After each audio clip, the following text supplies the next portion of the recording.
Bonjour à tous et soyez les bienvenus.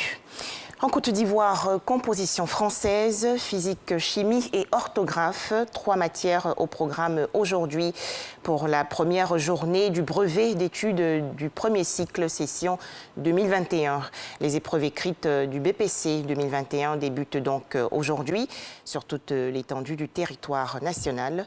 La ministre de l'Éducation nationale et de l'alphabétisation, Maria Toukoné, a visité quelques centres d'examen dans le district d'Abidjan. Aujourd'hui, première journée du brevet d'études du premier cycle session 2021 en Côte d'Ivoire. 509 609 candidats concernés. Mais comment se déroulent les épreuves écrites du BPC 2021 à l'intérieur du pays? Le témoignage de Djeneba Ouattara de RTI Bouaké dans le journal de 13h. Religion, le Hajj 2021 annulé pour tous les candidats ivoiriens. Décision prise par la Direction générale des cultes en raison de la pandémie à coronavirus. 10 000 pèlerins ivoiriens, dont 7 000 pour le contingent étatique et 3 000 pour le privé, devaient effectuer le pèlerinage à la Mecque cette année 2021. Au chapitre santé, 24 heures pour sensibiliser les populations du monde entier aux enjeux des dons de sang. C'est donc aujourd'hui la journée mondiale du don de sang.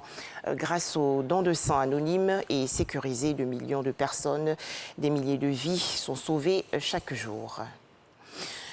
Des équipements médicaux et des médicaments pour les enfants malades du rein. Ces dons de l'organisation non gouvernementale Les Zinzins du Bonheur ont été remis récemment à l'Institut national de santé publique de la commune d'Adjamé. Le reportage de Abou Sanogo. En Côte d'Ivoire, les maladies du rein sont un problème de santé publique avec une prévalence hospitalière de plus de 500 patients par an et un taux de mortalité de 80% par manque de moyens dans le seul service de néphrologie du CHU de Yopougon détaché à l'INSP, l'Institut national de santé publique d'Adjamé. Les difficultés financières, Fatoumata, parent de malades, y est confronté. Un jour, j'ai vu le docteur. Le docteur, je ne peux plus. Il demande son nom de transport.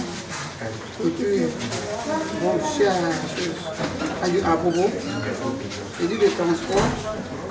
Et puis, les séances de dialyse, je dis c'est trop, je suis fatigué. C'est à vie. Voilà, parce que c'est chronique. Donc, je ne sais pas. À moins qu'on trouve des donneurs pour faire la greffe. On n'a pas les moyens pour faire ça. Des parents sans ressources. L'ONG Les Zinzins du Bonheur joue sa partition, et cela à travers un don de matériel et de médicaments à l'INSP. On voulait véritablement venir en aide aux parents dont les enfants souffrent de l'insuffisance rénale ou bien de tout autre type de maladie rénale. Nous avons mobilisé les membres de notre association et divers donateurs afin de leur offrir ces dons. Ce sont des dons de médicaments essentiellement et pour la prise en charge de la dialyse de certains enfants. Le responsable du service néphrologie pédiatrie a exprimé sa reconnaissance à l'ONG Les Zinzins du Bonheur qui répond toujours à leur appel. Il faut bien comprendre que la néphrologie pédiatrie nécessite beaucoup de moyens. Et tous ceux qui viennent vers nous demandent quels sont vos besoins. Quand on commence là, il dit « Ah, ça, on ne peut pas, on ne peut pas ». Mais ce qu'il faut savoir, tout est important en néphrologie. Donc vraiment, merci. Merci de perdurer avec nous. C'est un long chemin. Retenez beaucoup que les Zinzins du Bonheur ils nous aident. Ce n'est pas seulement pour l'insuffisance rénale aiguë. Le syndrome néphrotique, il y a des médicaments qui coûtent cher.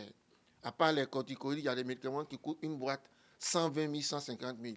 Ils ont décidé de nous aider à avoir ces médicaments-là pour aider les enfants. Et vraiment, soyez-en remerciés. L'Institut national de santé publique existe depuis 13 ans. Il est le seul service néphrologie pédiatrique en Côte d'Ivoire en charge des enfants malades du rein. Un tout autre sujet à présent. La France a désormais un ambassadeur au Rwanda. Le gouvernement rwandais a en effet approuvé la nomination de Antoine Anfré au poste d'ambassadeur de France à Kigali, la capitale rwandaise, un poste inoccupé depuis 2015. Enfin, en Israël, Benjamin Netanyahou a cédé son poste de Premier ministre. Le nouveau gouvernement israélien a pour chef Naftali Bennett, le leader de Yamina, parti de la droite ultranationaliste et religieuse. La Knesset, le Parlement israélien, a donné hier son approbation par un vote à 60 voix contre 59, soit une majorité. Voilà, merci de nous avoir suivis. D'autres informations dans le journal de 13h.